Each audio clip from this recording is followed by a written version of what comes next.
ഞാനിപ്പോൾ ഉള്ളത് കേദാർനാഥ് ക്ഷേത്രത്തിലാണ് കേട്ടോ. ക്ഷേത്രം ജസ്റ്റ് ഇപ്പോൾ തുറന്നിട്ടുള്ളൂ, ഒരു 3-4 ദിവസമായിട്ടുള്ളൂ. അതുകൊണ്ട് തന്നെ തിരക്കിങ്ങനെ കൂടി വരുന്നതേ ഉള്ളൂ. അതിൻ്റെ ഒരു പീക്ക് സ്റ്റേജ് ആയിട്ടില്ല.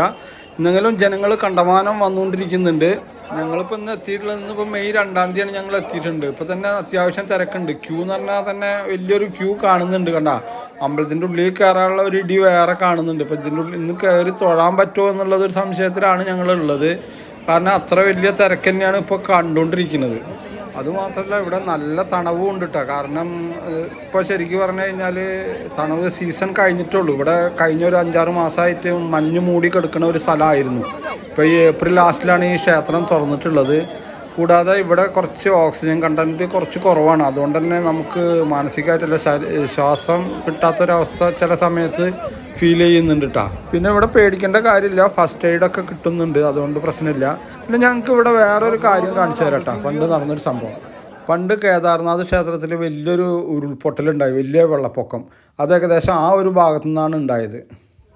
ഇവിടെയൊക്കെ മഞ്ഞുകാലത്ത് ഫുൾ മഞ്ഞ് നിറഞ്ഞ് കിടക്കുകയാണെങ്കിൽ പോലും മഴക്കാലമായി കഴിഞ്ഞാൽ നല്ല മഴ ഉണ്ടാകുന്ന ഒരു സ്ഥലം കൂടിയാണ്. അതുകൊണ്ട് തന്നെ മഴക്കാലത്ത് ഉരുൾപൊട്ടലുണ്ടാകാനുള്ള സാധ്യത കൂടുതലാണ്. 2013 വലിയൊരു ഉരുൾപൊട്ടലുണ്ടായി. അങ്ങനെ ഈ ക്ഷേത്രമൊക്കെ ഒലിച്ചു പോകേണ്ടതാണ്. ആ സമയത്ത് ഈ മലനിരയുടെ മുകളിൽ നിന്ന് വലിയൊരു പാറക്കെട്ട് ഇവിടെ വന്ന് വീഴുണ്ടായി. ആ പാറക്കെട്ട് ഞാൻ കാണിച്ചു തരാം. ഈ പാറക്കെട്ടാണ്, ഈ കാണുന്ന പാറക്കെട്ട് കണ്ടോ, ഈ പാറക്കല്ല്, ഈ പാറക്കല്ലാണ് പിന്നെ നമ്മുടെ ഈ ക്ഷേത്രത്തിനെ കുത്തൊലിപ്പിൽ നിന്ന് രക്ഷിച്ചതെന്നാണ് പറയണത്. അല്ല വെച്ചാൽ ഈ ക്ഷേത്രമൊക്കെ ആ ഒരു മലവെള്ളപ്പാച്ചിൽ ഒഴുകിപ്പോയേനെ. പക്ഷേ ഈ ഒരു പാറ അവിടെ വന്ന് നിന്നു, പിന്നെ ഈ ക്ഷേത്രത്തിന് ഒരു കേടും പറ്റാതെ അങ്ങനെ നിന്നു എന്നാണ് പറയുന്നത്. ഇന്ന് ഈ കല്ല് വലിയൊരു അത്ഭുതമായിട്ട് തന്നെയാണ് ഇവിടുത്തെ ഭക്തർ കാണുന്നത്. കണ്ടാ, ഈ കല്ലിന് ചുറ്റും ഒരുപാട് സന്യാസിമാർ വന്നിരിക്കുന്നുണ്ട്. അതേമാതിരി ജനങ്ങൾ ഫോട്ടോ എടുക്കുന്ന കാഴ്ചകളൊക്കെ നമുക്ക് ഇവിടെ വന്നു കഴിഞ്ഞാൽ കാണാൻ പറ്റും. ഈ ഒരു ക്ഷേത്രം സ്ഥിതി ചെയ്യുന്നത് ഏകദേശം 11,755 അടി ഹൈറ്റിലാണ്. അതുകൊണ്ട് തന്നെ ഇവിടേക്ക് എത്തിപ്പെടുക എന്ന് പറയുമ്പോൾ കുറച്ചൊരു ബുദ്ധിമുട്ടാണ്. കാരണം 10-20 കിലോമീറ്റർ കുത്തനെ നടന്ന് കയറി വരണം. പിന്നെ അതുമാത്രമല്ല, ഇപ്പോൾ ഈ മഞ്ഞുരുകിയിട്ട് വെള്ളം അങ്ങനെ ഒലിച്ചിറങ്ങണതിൻ്റെ പേരിൽ തന്നെ കുറച്ച് ചളിയൊക്കെ കുത്തിയിട്ടുണ്ട് റോട്ടിൽ. പക്ഷേ നമുക്കിവിടെ അതിന് കുതിര വണ്ടികൾ അവൈലബിൾ ആണ്. അതേമാതിരി മനുഷ്യർ പോട്ടർമാരുമാരി ഏറ്റിക്കൊണ്ടിരും. കണ്ട, ഒരുപാട് കുതിരകൾ നമുക്കിവിടെ അവൈലബിൾ ആണ്. അതിന് 3500-4000 ഒക്കെയാണ് അവർ പറയണത്. നമുക്ക് ബാർഗൈൻ ചെയ്താലൊക്കെ കുറച്ച് കിട്ടുമായിരിക്കാം.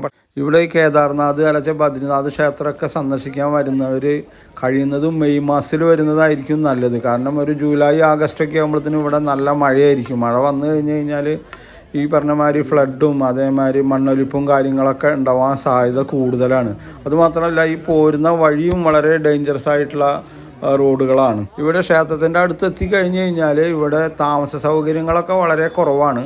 നമുക്ക് ടെൻറ്റുകളൊക്കെ അവൈലബിൾ ആണ്. അതിന് ചുരുങ്ങിയ പൈസ തന്നെ വരുന്നുള്ളൂ. പക്ഷേ റൂമൊക്കെ ഉണ്ട്, പക്ഷേ വളരെ കുറവാണ്. എന്ന് മാത്രമല്ല, അത് കിട്ടാനും കുറച്ച് ബുദ്ധിമുട്ടാണ്, എക്സ്പെൻസീവ് കൂടിയാണ്.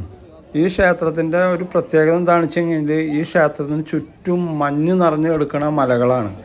മഞ്ഞ് സീസണായി കഴിഞ്ഞാൽ ഈ ക്ഷേത്രം വരെ ഫുൾ മഞ്ഞ് നിറഞ്ഞു കിടക്കുന്നതാണ് പറയണത്. അത് പിന്നെ ഒരു ഏപ്രിലോട് കൂടി ഇത് ഭക്തർക്ക് തുറന്നു കൊടുക്കുകയാണ് ചെയ്യുകയാണ്. പിന്നെ അടുത്തൊരു 6 മാസം, ഏകദേശം ഒക്ടോബർ ദീപാവലി കഴിഞ്ഞ് കഴിഞ്ഞാൽ ഒരു 3-4 ദിവസം കഴിഞ്ഞ് കഴിഞ്ഞാൽ ഇവിടെ മഞ്ഞ് നിറയെ ചെയ്യുക. അപ്പോൾ അതോടുകൂടി തന്നെ ഈ ക്ഷേത്രം പൂർണ്ണമായിട്ടും അടച്ചിടാറാണ് പതിവ്.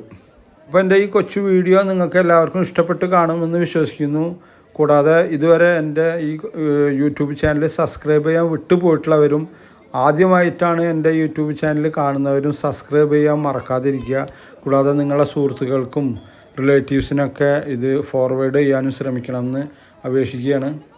അപ്പോൾ അടുത്ത ഒരു കൊച്ചു വീഡിയോ ആയിട്ട് നിങ്ങളുടെ മുന്നിൽ വരുന്നത് വരെ എല്ലാവർക്കും നന്ദി, നമസ്കാരം.